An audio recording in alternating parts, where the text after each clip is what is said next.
ভাইরা আমার, আল্লাহর কসম করে বলি, একটা সময় আসবে মন খুলে নামাজ পড়তে চাইবেন। বিশ্বাস করেন ভাই, লিখে রাখেন ডায়েরিতে।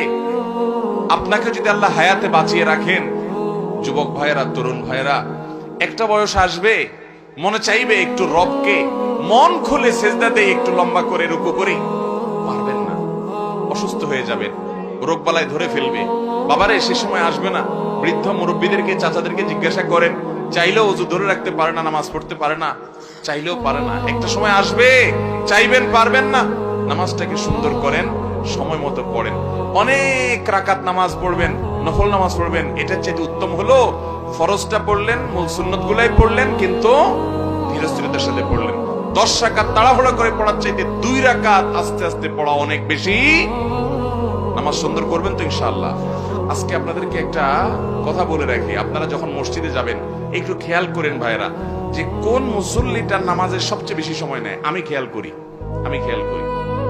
আমি প্রায় সময় বলি, আমার 2-1 বন্ধু বান্ধব আছেন জেনারেল শিক্ষিত, আলেম ওলামা না, ওনাদের নামাজ দেখলে, এরকম কয়েকজন আছে, তাদের সালাত দেখলে ভাই আমি তাকায় থাকি।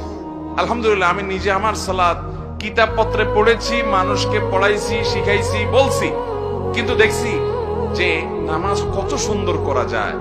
4 রাকাত নামাজ পড়তে 15 মিনিট সময়, 20 মিনিট সময় নেয়, এরকম মানুষও আমি দেখেছি। এটা 1 দিন 2 দিনের ঘটনা না, প্রায় প্রতিদিনই এরকম নামাজ পড়ে তারা।